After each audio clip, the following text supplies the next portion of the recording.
Información. Sumamos información. Sumamos voces. Radio Sónica y Sónica Más. Dos radios en un mismo portal. www.sonica.com.ar. El grupo radial online más importante del país.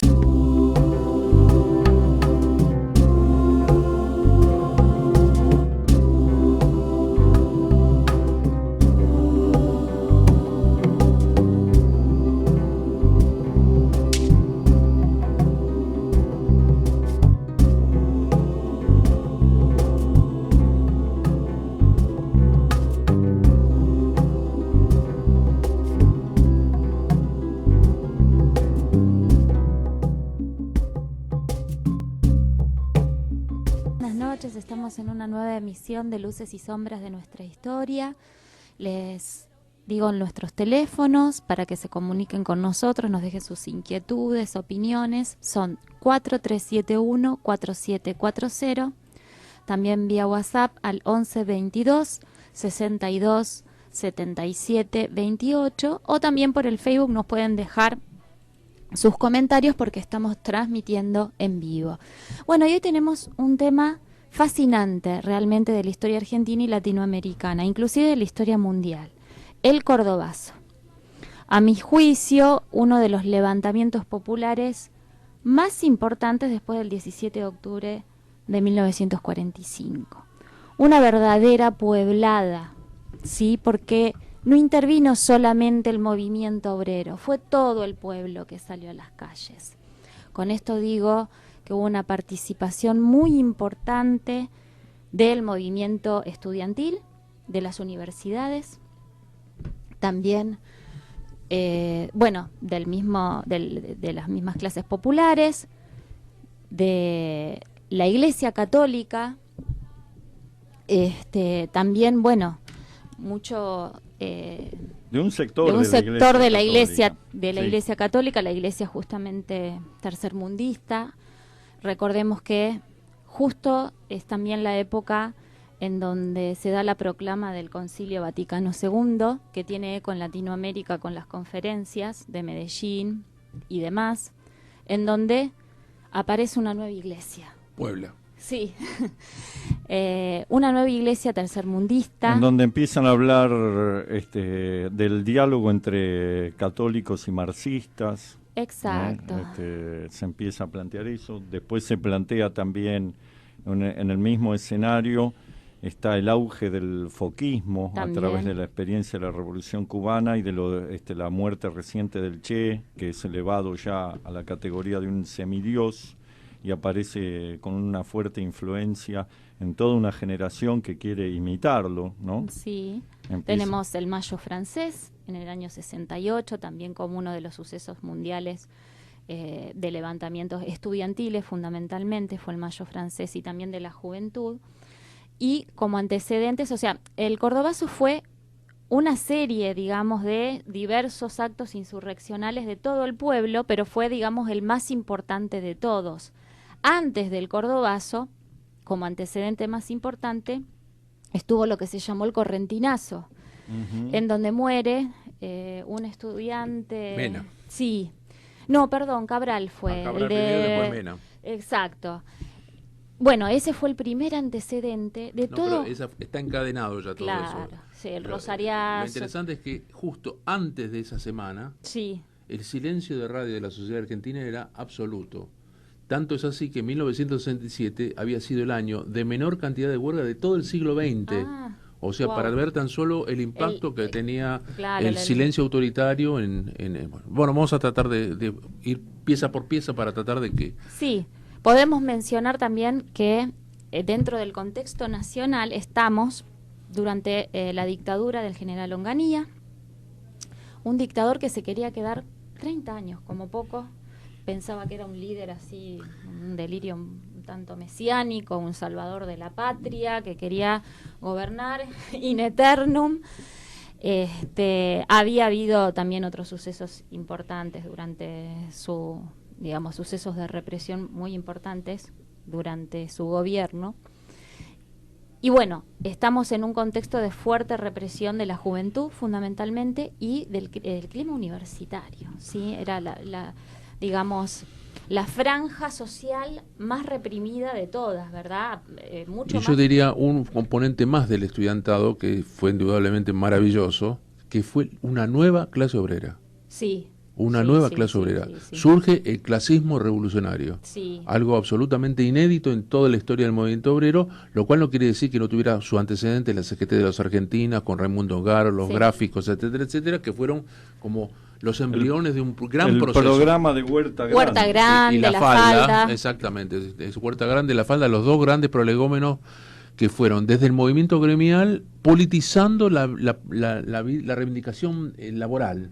O sea, se brindó un contexto como nunca, digamos, la lucha económico-corporativa propia de los sindicatos y centrales trabajadoras se potenció con una politización integral, así como, y nada quedó incólume, todo fue penetrado. Bueno, pero después vamos a ir de paso a paso. Sí, bueno, si vamos a hacer un raconto de los hechos, antes, digamos, del Cordobazo ya había habido asambleas que habían sido reprimidas por el gobierno de Onganía, en las cuales participa Agustín Tosco, que pertenecía al sindicato Luz y Fuerza, que justamente, como vos mencionabas, Pablo, era el sindicato pertenecía a la CGT de los argentinos, que es la CGT que crea justamente, que se desprende de la CGT tradicional. Este caso fue al revés. La CGT de los argentinos era la verdadera CGT. Y todos los que se vieron golpeados en su cuestionamiento de haber arrimado el bochín con el gobierno militar, fueron creando una CGT, pero en un fenómeno, y ahora que vemos los medios masivos de comunicación, digamos, un efecto dominó, fueron como aislando a la CGT de los argentinos, lo fueron llevando hacia su radicalización y atomización, sobre todo de los grandes sindicatos, la UOM, el ESMATA, etcétera, etcétera. Bueno, justamente Agustín Tosco de Luz y Fuerza pertenecía a la CGT de los argentinos, una CGT clasista y combativa, muy diferente a la CGT legalista, llamada tradicional, etcétera, ¿no? En la cual hay otro de los protagonistas del Cordobazo, que fueron Atilio López y Elpidio Torres, que eran de la ESMATA. Elpidio Torres era un burócrata de la ESMATA, pero que se fue radicalizando con el Ya vino la calificación, no pudo dejar de decir burócrata. Era parte, pero fue el convocado, quien convocó al Cordobazo fue justamente Elpidio Torres. Bueno, pero acá lo interesante es que se juntan las dos fuerzas. Exactamente, ni nadie se hizo un análisis de sangre ni de saliva. Exacto. Todos confluyeron en una reacción frente al gobierno de Onganía. Era aquel el lema que después se popularizaba en cantares de estos grupos de Quilapayún, etcétera, de obreros y estudiantes. Ese tonito me lo voy a meter en el upito. Porque me acuerdo cuando Atahualpa Yupanqui se burlaba de Quilapayún y le preguntaban, ¿a usted le gusta Quilapayún? O alguno, no recuerdo exactamente si era este conjunto trasandino. Quilapayún, de Tehuerque, Mapu. Decía Atahualpa con ironía, no sé, me parece y con cierto gorilismo, ¿no? Decía, me parece un camión de peronistas tocando el bombo. Atahualpa era un personaje bastante, o sea, como músico era impresionante, pero tenía unas ideas un poco extremas, ¿no? Era un hombre de izquierda. Un hombre de izquierda que se peronizó por la presión social y entonces tuvo la espada del Partido Comunista y todo el movimiento cultural, entonces él encontró en el exilio un equilibrio para colocar posiciones de lo que pensaba respecto de Perón y tomó una posición distinta de la que tenía el entonces Partido Comunista a la salida de la Revolución Libertadora. En este caso de Quilapayún, él lo que criticaba era la baja calidad musical, era eso. No es para tanto, porque fíjate vos que Bella Ciao, hoy hit de todos los hits, exactamente, lo grabaron ellos, pero eso no quiere decir que lo cantaran bien. Es una simpática. Son muy rígidos en general toda la versión esta chilena, pero nadie puede decir Víctor Jara, qué lindo Víctor Jara, Parra, me gusta mucho. Violeta Parra, la hija de Violeta Parra. Son grupos realmente que han innovado. Bueno, eso es otra cosa. Yo estaba recordando lo que decía Atahualpa de Quilapayún, no de Víctor Jara. Siempre la versión extrema. Bueno, volvamos al Cordobazo. Entonces, bueno, se da una huelga en la cual va a intervenir en represión, una huelga y movilización, en la cual va a intervenir como fuerza represiva la policía, pero esto es lo interesante, tiene tal apoyo popular que se arman barricadas, se utilizaron molotov, bulones, miguelitos, o sea, fue impresionante. O sea, yo creo que fue un momento maravilloso, un despertar. Voy a hacer una descripción ideológica. Cuando la masa se desprende de su temor a la muerte y actúa en función de la expresión histórica. Es maravilloso. Es Yo maravilloso. creo que fue un momento maravilloso, que ocurre muy pocas veces. Sí. Y que aparte es un momento maravilloso de la juventud universitaria, pero no la solo. Joven clase obrera, la joven clase obrera. Lo que planteaba el Mayo francés, unidad obrero-estudiantil. Claro. La joven clase obrera junto con la juventud estudiantil hace una alianza de uno se va a París para ver que ya no existen más los adoquines en Le Quartier Latin. ¿Por qué? Porque todo fue por la trinchera de mayo del 68. Para ubicar a nuestra audiencia, durante 3 meses, el presidente más fuerte de toda la historia de Francia, que es el general Charles de Gaulle, estuvo en vilo a puerta y merced de función de lo que define al Partido Comunista, si lo soplaba o no soplaba, y se caía la Quinta República. Como viejo zorro, Charles de Gaulle supo extender el conflicto, fue indisimular sus debilidades y planteó un plebiscito, y en el plebiscito gana nuevamente Charles de Gaulle y se reafirma la Quinta República y llama a elecciones y gana con holgura, porque ya el clímax de ese momento de insurreccional perdió, digamos, el punto más alto. Punto álgido. Exactamente. Bueno, justamente Agustín Tosco, un año antes o un poquito antes no sé si un año antes, pero bueno, unos meses antes del Cordobazo, va a dar una conferencia en la Universidad de Córdoba, una de las universidades, por cierto, más importantes del país, en donde llama al estudiantado a unirse justamente con el movimiento obrero, que hacer una sola fuerza. No es casual esto, porque justamente en el Cordobazo se ve esto magníficamente, cómo las estudiantes se unen a la movilización y que de hecho la policía tiene que retroceder, porque era tal el grado de insurrección popular que no daban abasto hasta que tuvieron que llamar al ejército, que se retarda bastante en actuar. Alcide López Ofrán, comandante en jefe del tercer cuerpo del ejército de Córdoba. Ahí está. Hubo muertos, pero fue un punto, yo creo, en la historia argentina, inclusive en la historia latinoamericana, fue un punto de inflexión porque marcó otra época. Primero fue el principio del fin del gobierno de Onganía, de la dictadura, perdón, no gobierno, o gobierno de facto. Y después ya se viene la transición democrática, porque se entiende que con el peronismo proscrito es imposible, es una fuerza tan grande que es imposible mantenerla silenciada. Entonces, Lanús entiende bien y lee muy bien esto, que por cierto Lanús era un gran enemigo de Onganía en ese momento. Por eso también es muy importante entender las internas del ejército, ¿verdad? Después vamos a dar un contexto a esa pelea interna y que no hay casualidad en esa pelea interna. Y hay en la que está Aramburu también ahí dando vueltas. Exactamente, y le tiran el perro al Aramburu y bueno.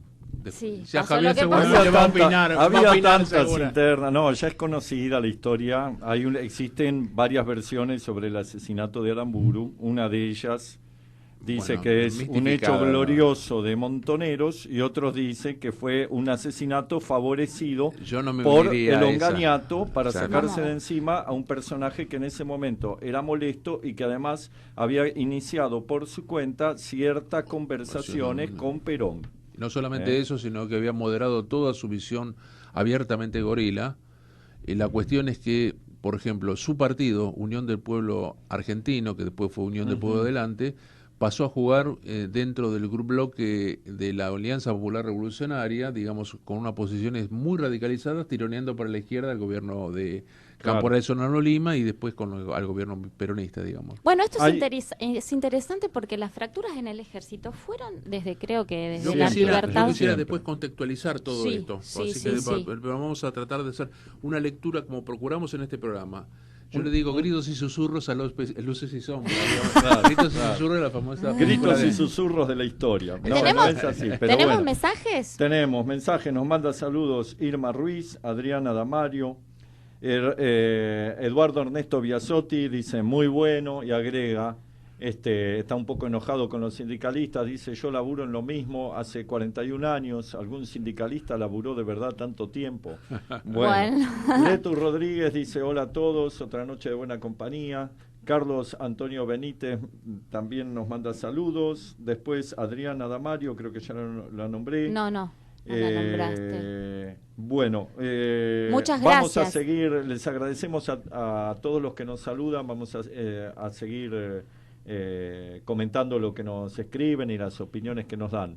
Bueno, Pablo, a ver, vamos a hacer un contexto. Vamos a plantear, digamos, Lilita Carrió antes de la asunción de Macri, planteó volvamos a la Argentina, como si en la Argentina hubiera habido algún periodo de la historia de su... Que dejó de existir. Exactamente, un periodo en donde la igualdad, la democracia, el pluralismo hubieran sido. La Argentina fue una sociedad que tanto por lo que hemos charlado en los dos últimos programas, sobre todo aquel de la deuda externa y sobre todo la última del 25 de mayo, ha estado desde un inicio prácticamente atosigada, y para hacer su independencia en 1816, José Francisco de San Martín realizó una ampliación de la base social de la Revolución de Mayo.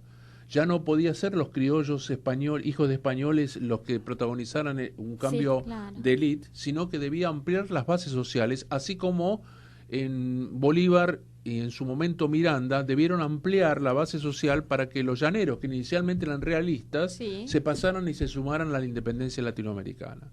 ¿Qué estoy procurando decir con eso? Que cuando ampliamos la base social, esta base social se militariza y tiene el corolario de lo que charlamos la última vez, 1806, 1820. 1820 estalla a través del conflicto de Cepeda con unitarios y federales, va a continuar hasta la injerencia del guerrero de la Triple Alianza con la derrota de Rosas, la supuesta independencia de la Confederación Argentina, la espalda que le da Alsina el 11 de septiembre de 1953 autonomizando Buenos Aires, y en los condicionamientos de Pavón con la única batalla que triunfó el general Bartolomé Mitre, digamos, que no triunfó. Bueno,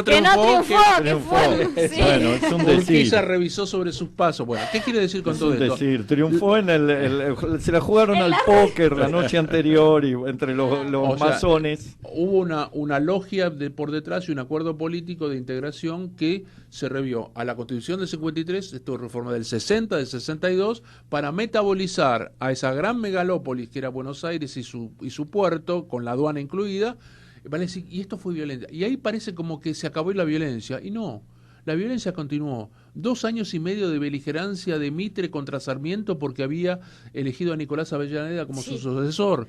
Vale decir, y la problemática de la Unión Cívica en contra de la generación del 80, el surgimiento de la Unión Cívica Radical, primera estructura social orgánica de las ascendentes capas medias hijas de migrantes. Y eso fue siempre violento con la Revolución del Parque. La Revolución del Parque es en tribunales con centenares y centenares de muertos.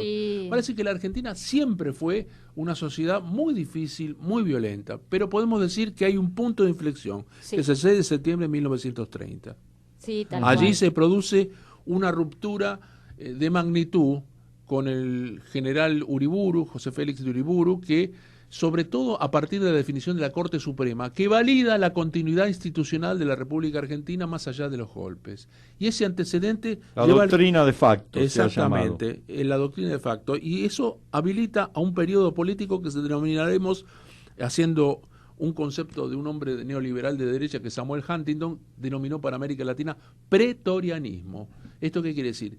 Que los argentinos, los obreros hacen huelga, los estudiantes manifiestan, los patrones hacen el walkout, pero desempatan quienes tienen las armas, los militares.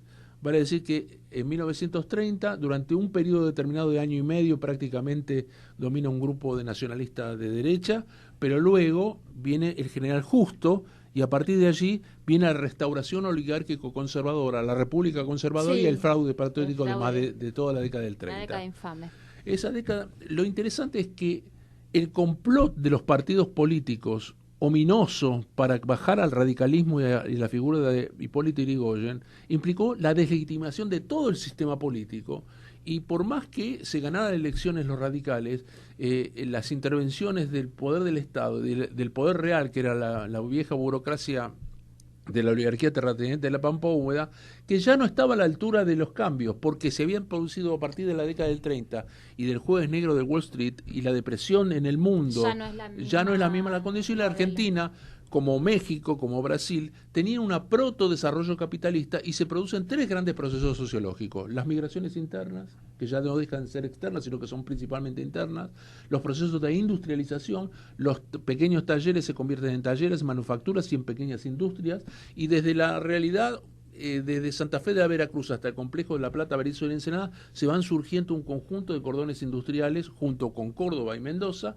que van a dar una nueva fisonomía a la sociedad, y un proceso de urbanización se denomina eso. Urbanización, perfecto. Migraciones internas e industrialización generan un nuevo actor político, a la cual el estratega de un grupo que vamos a denominar lo que ha llamado la historia GO, que era el coronel Perón, desde la sombra vio la deslegitimación de ese proceso político, y esa deslegitimación de ese proceso político aprovechó para hacer el golpe del 43. El golpe del 43 desnudó la esencia absolutamente superestructural que tenía el sistema político argentino, y también, como en todas las concepciones facciosas, tuvo su propia interna.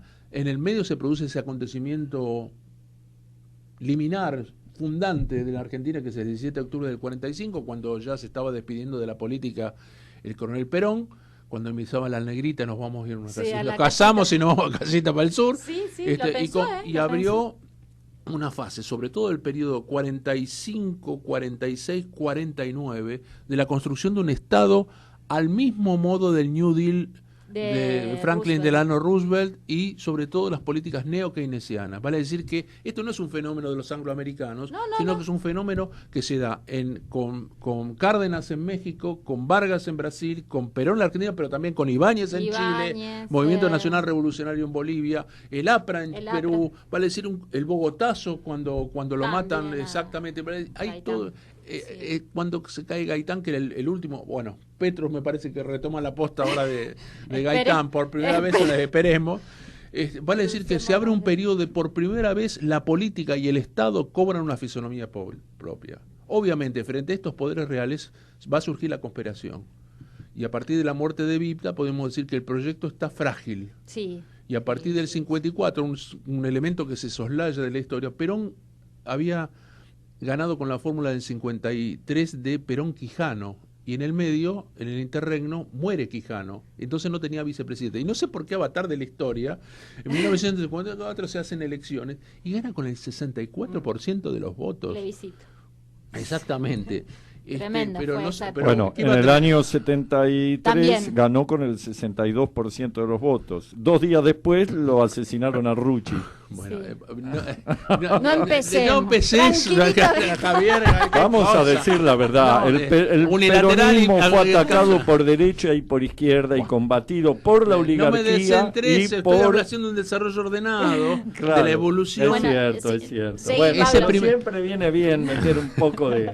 Bueno, en ese periodo de la década del 60 se produce una gran reacción al golpe sobre todo la segunda fase del golpe de la Revolución Libertadora. No el primero, donde Leonardi plantea no ni vencedores ni vencidos, sino cuando asume Aramburu Rojas el eje de allí, y sobre todo porque desdice los principios de compromiso del 19 de septiembre del 55, y ya comienza una fase absolutamente revanchista y prácticamente negadora, con decretos ley, digamos, y sobre todo cuando un decreto de un gobierno de facto borra una constitución absolutamente consensuada, como fue la de 1949, con sus derechos del niño, la vejez y el trabajo, digamos. En ese contexto, en 1959 se produce la Revolución Cubana, con una radicalización hacia fines de la década del 60, principios del 61. Hay una contraposición de una lectura progresista, entre comillas, de John Fitzgerald Kennedy con su Alianza para el Progreso, para evitar y aislar y encapsular la Revolución Cubana. Sí, y en ese contexto se produce un proceso de radicalización y de politización de las Fuerzas Armadas. Las Fuerzas Armadas, que hasta entonces habían sido constituyentes, no porque hubieran estado a favor de la Constitución, sino que en nombre de la Constitución hacían golpes. El golpe del 51 de Benjamín Menéndez, un golpe absolutamente reaccionario, tiene fundamentos de restaurar el orden y la moral propia de la democracia, digamos. Y lo que quiero decir que en 1962, cuando previa a la caída de Frondizi, se produce una lucha interna muy facciosa entre las Fuerzas Armadas, entre azules y colorados. Los colorados, ¿quiénes eran? Los sectores más nostálgicos de la República Conservadora, los que buscaban volver a la Argentina de ese agroexportador. Veámoslo de las retenciones y el 125 que igual están permanentes, esos factores son factores permanentes. Y veamos cómo Macri amagó retrotraer el tema de las retenciones porque necesita dólares, y tan solo un amago de la ex mesa de enlace lo hizo volver sobre sus pasos. Los pelos de punta se le ponen. Lo interesante es que Alain Rouquier, el gran estudioso francés, ha planteado que ahí se produce un salto cualitativo en las Fuerzas Armadas, en donde los azules, al ganar, ya cambian su actitud y comienzan a tomar una incidencia real en los procesos políticos sociales. Y el hackeo con el cual vive Ilia, todo su gobierno, es coronado el 28 de junio de 1966 con la intervención ya de lo que Guillermo O'Donnell va a denominar Estado burocrático autoritario. Por primera vez, las Fuerzas Armadas se apoltronan, somos el poder y vamos a constituir un nuevo orden a partir de nuestro poder. El problema está de que tampoco eran así, como tampoco lo fue el proceso de reorganización nacional, digamos, de Videla. No, porque hay un empate, perdón. Sí, dale. Bárbaro el análisis que estás haciendo. Hay un empate hegemónico de fuerzas, que lo plantea Portantiero, creo que es, ¿no? Pero no es un concepto gramsciano, el empate hegemónico. Hay un empate hegemónico porque ninguna de las dos fuerzas puede superar a la otra. Digamos que ninguna le gana, hablando mal y pronto, ni las fuerzas estas de esta parasitaria oligarquía agropecuaria le puede ganar al movimiento obrero organizado, a los sindicatos. Oligarquía agropecuaria que se va produciendo su propia retracción y en su transformismo va perdiendo poder, porque respecto de aquella vieja oligarquía de la ampliación de la frontera agropecuaria, de la conquista del desierto, a la de 1930, que surge los Bujibón, y con el pariente Federico Pinedo del Partido Socialista Internacional Independiente, Partido Socialista Independiente, que les armó el programa para reconvertirse, pasó lo mismo con José Alfredo Martínez de Oz. Les hizo un programa para reconvertirse, pero su angurria de lo táctico y de tener posiciones centrales vía los alimentos y el dominio del control de precios, los retrotrajo a una situación anacrónica. Entonces vino la nueva capa, los capitanes de la industria, el Grupo María, o sea, la patria constructora, para decir lo que vamos a Macri, Bulgeroni. El monopolio, el capital monopólico concentrado. Exactamente, que hace negocios, que hace negocios a partir del Estado y de lo que hemos descubierto, que no es López, número 37 en la construcción, sino todos los grandes grupos que construyen en la Argentina realizan grandes construcciones, dentro de los cuales está ¿quién? Los sucesores del viejo Macri. Pero para no saltearnos esta etapa, golpe de Onganía tenía ya en su seno algo que seguramente Javier va a estar de acuerdo. Porque hasta ahora he estado de acuerdo en un 70%, y hubo un 30% en el que estuve profundamente en desacuerdo. Porque Onganía era una figura cursillista, integrista, donde su modelo de dominio era mucho más el tirano por gracia del Señor. Se la llamó la dicta blanda.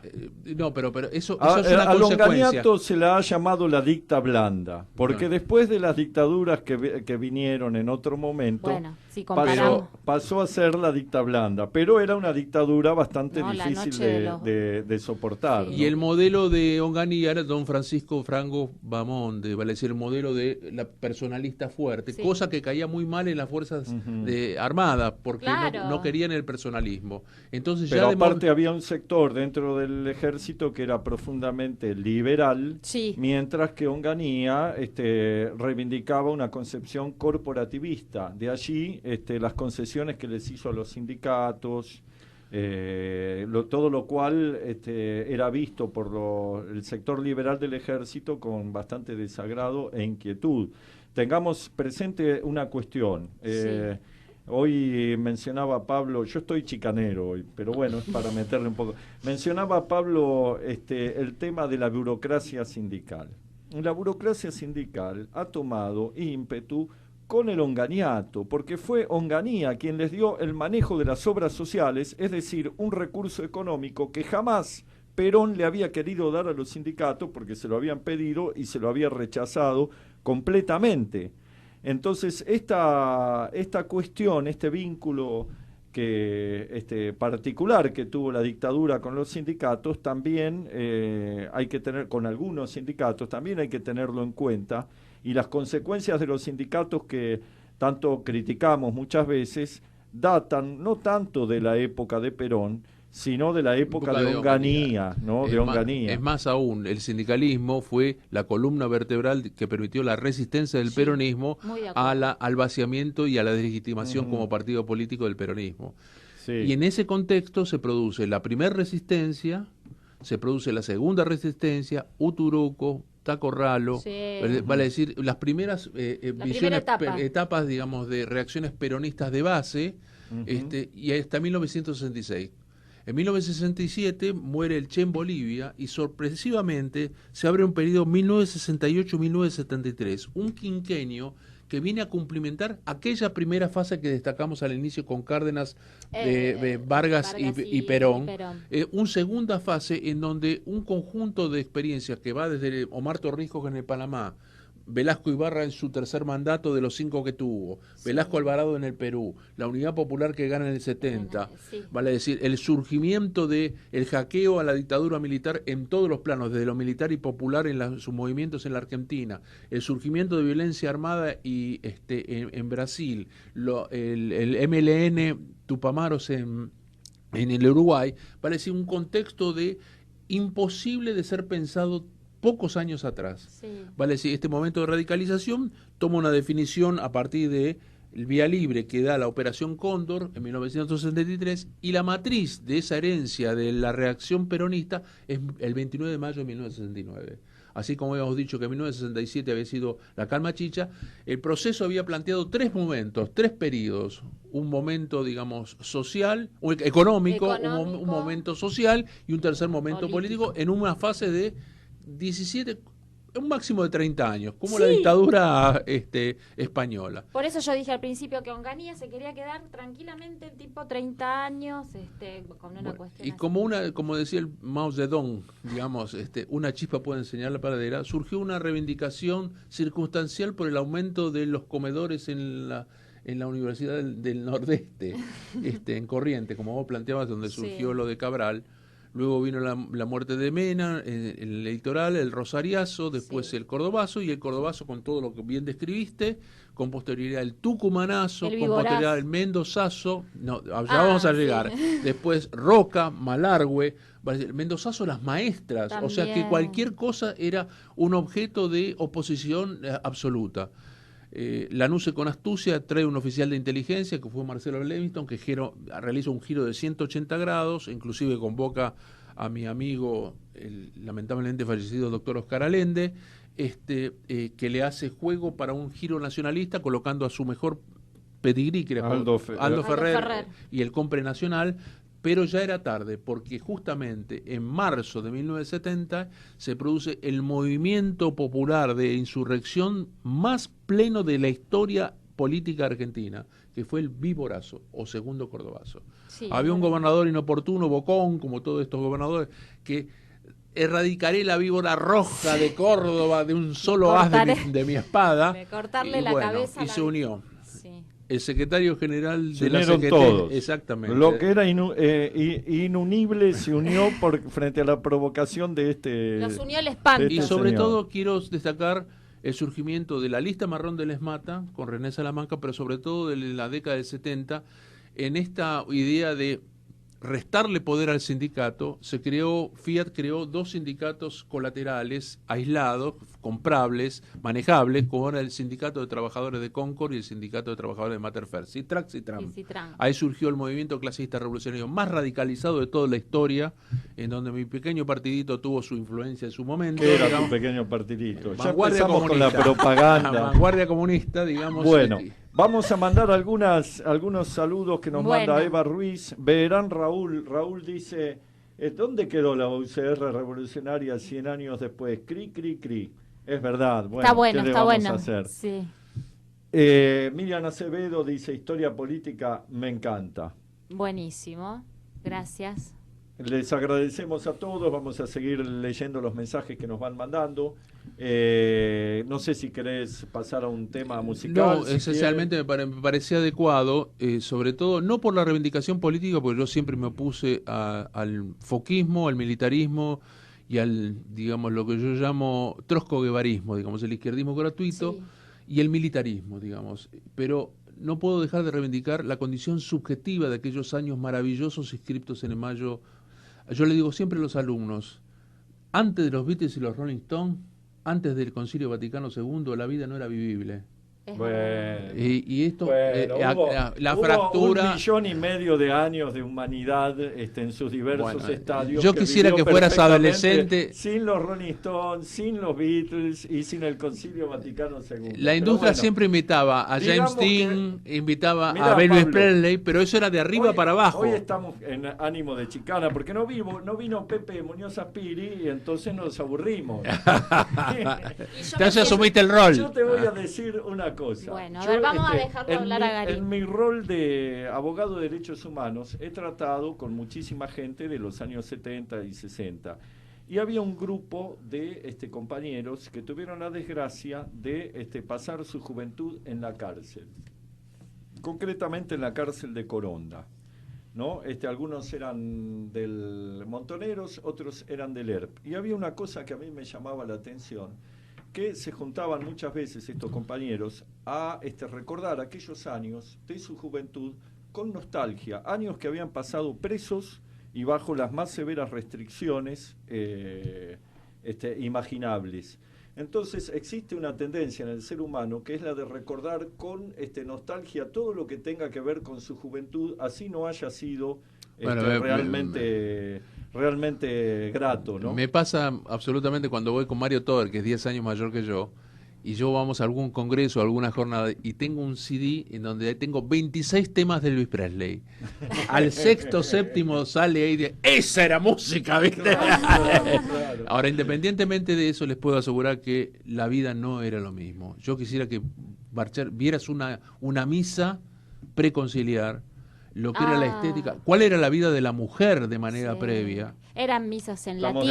Estamos de acuerdo. De espaldas al... Bueno, antes de pasar a la música, yo quisiera hacer un problema.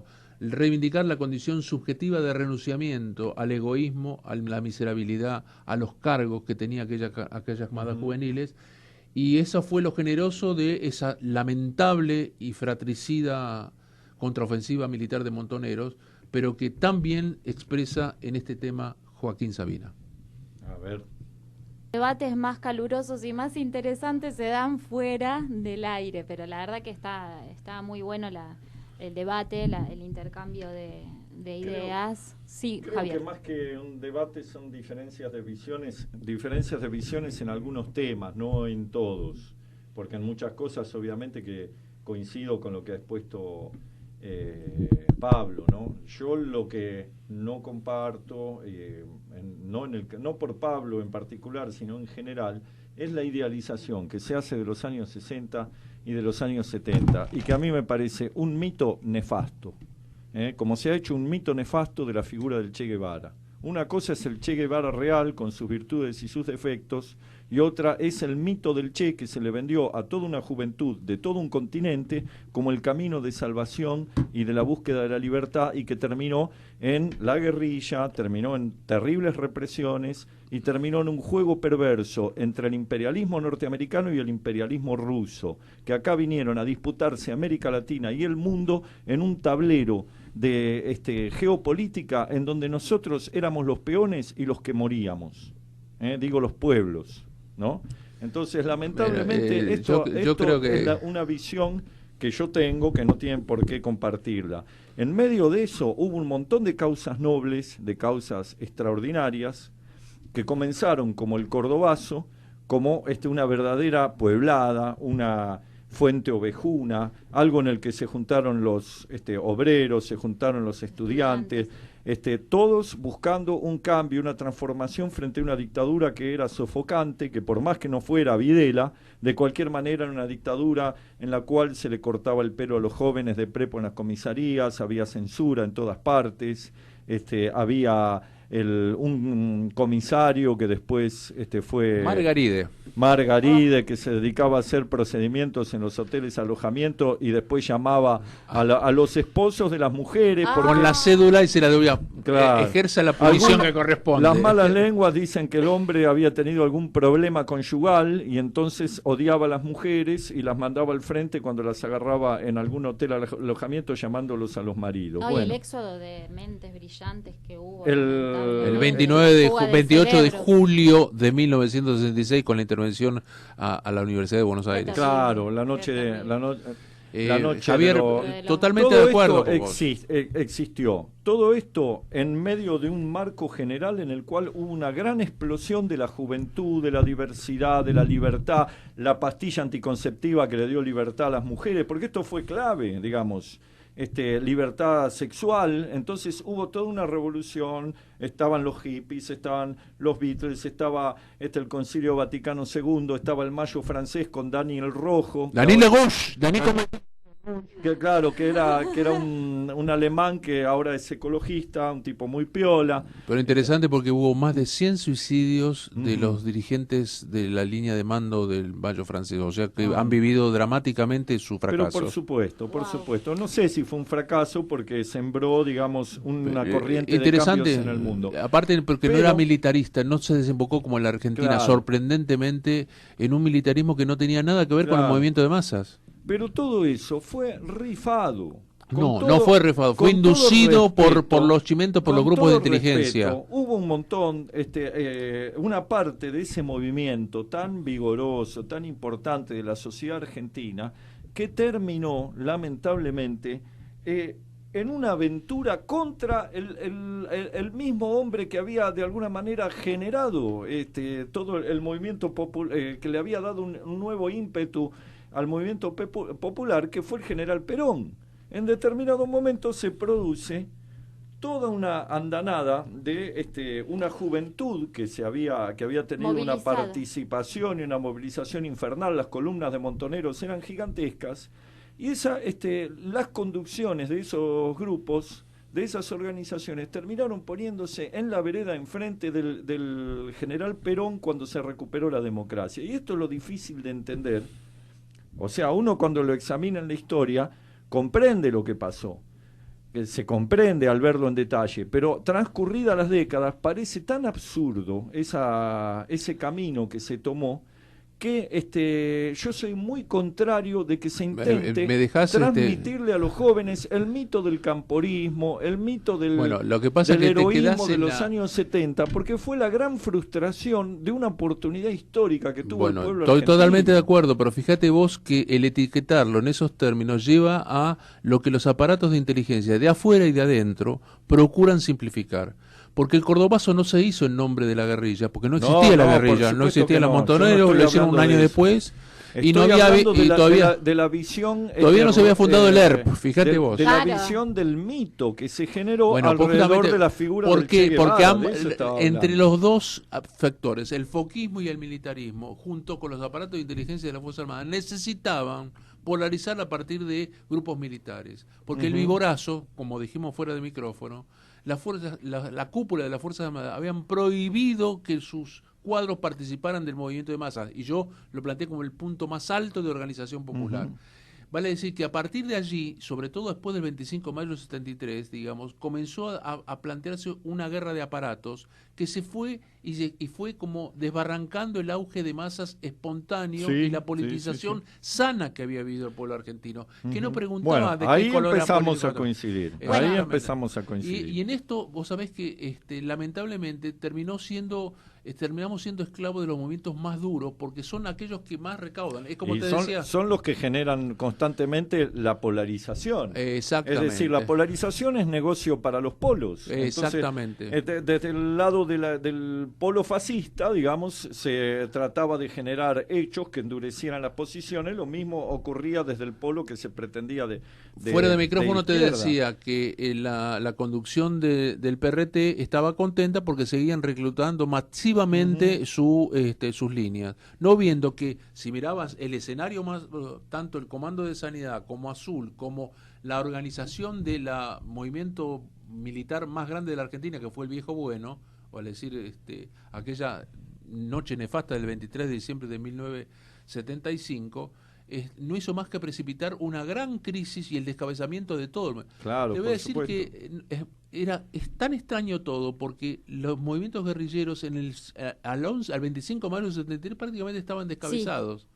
Sí. Es muy cierto eso, hay que decirlo. Y yo no quiero reivindicar, porque yo reivindico, como dijimos con la Frente Marchita de Joaquín Sabina, había una realidad subjetiva de renunciamiento a la angurria del poder, a los aparatos, a las chapas, del militante, a la política. no así de quienes conducían esas organizaciones. Bueno, pero hay una carta, un artículo que publicó Juan Gelman en Página 12 hace muchos años, refiriéndose a este tema, en donde los términos en que se dirige a las conducciones militaristas son de una extrema dureza, que me eximen, no lo tengo acá, pero la verdad recomiendo su lectura porque exime de todo comentario.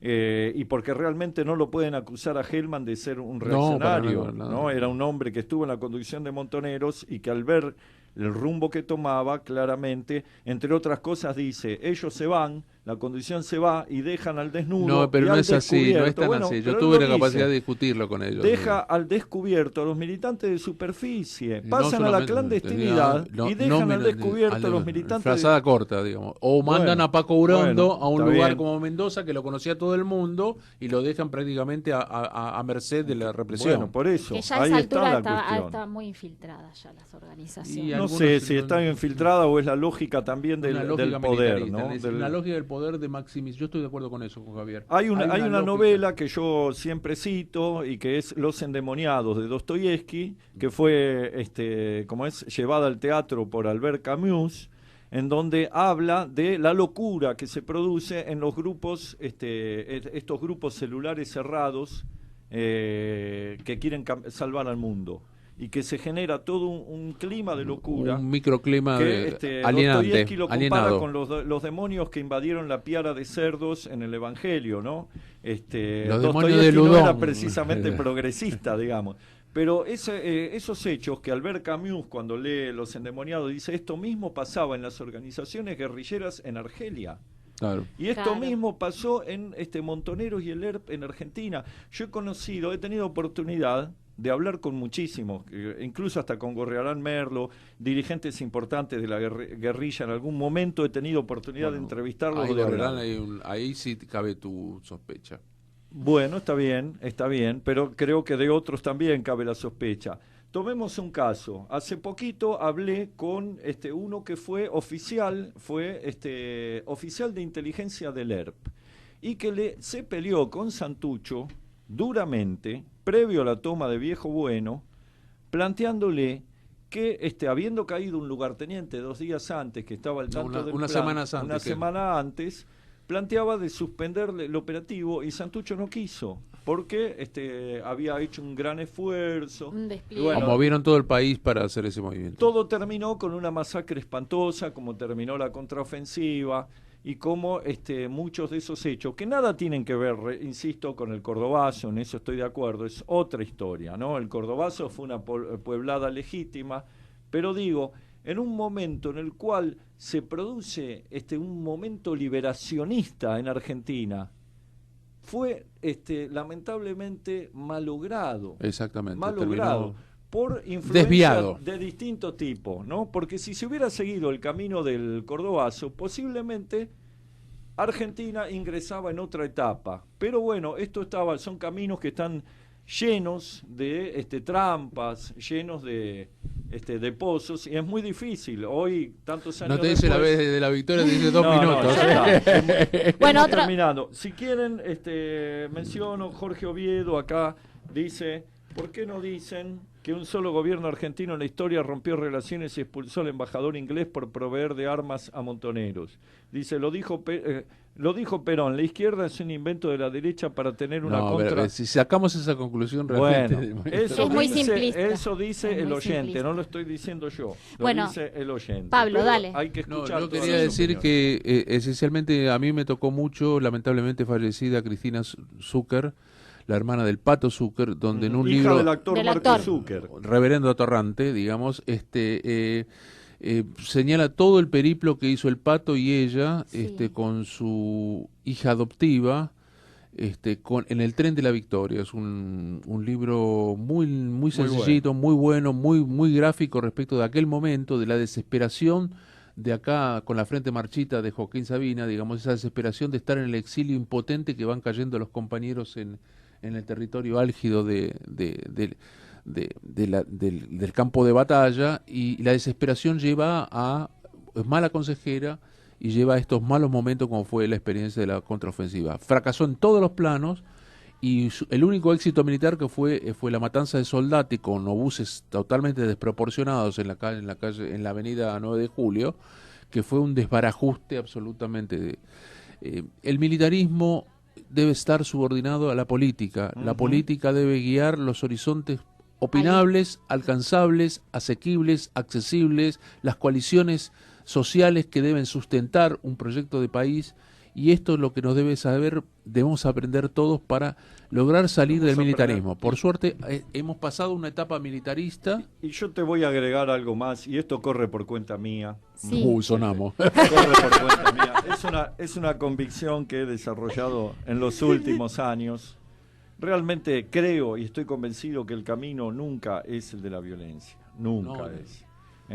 Si bien Marx decía la violencia es la partera de la historia, y en muchos casos uno lo puede verificar, que en todo movimiento revolucionario tiene una cuota importante de violencia, si no sería una revolución. Pero si no hubiéramos habido contra violencia, estaríamos todos subsumidos en el fascismo. Pero cuando vos tenés las armas y la fuerza bruta de un lado, es muy difícil, digamos, el promover la violencia lleva a tu propio aniquilamiento, ¿no? Y esto hay que tener, digamos, lo tenemos que aprender. El camino de la lucha creo que pasa más por las luchas y recuperar pacíficas, la ¿no? representación política en democracia, porque lo que está viviendo Occidente no es democracia, porque es el gobierno de los poderosos. Sí, bueno, así es. Bueno, nos tenemos que despedir.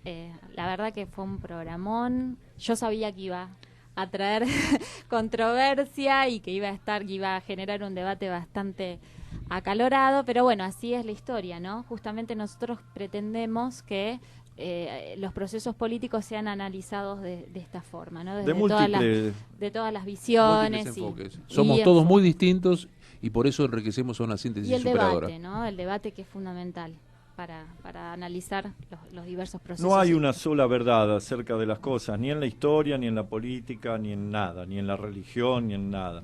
Hay Como muchas decía verdades, muchas visiones. No hay hechos, sino interpretaciones. Exactamente. Bueno, nos despedimos. Hasta el lunes que viene, Luces y Sombras de nuestra historia, de 20 a 21 horas. Muchas gracias por escucharnos. Desde sus estudios ubicados en Avenida Callao 194, Ciudad Autónoma de Buenos Aires.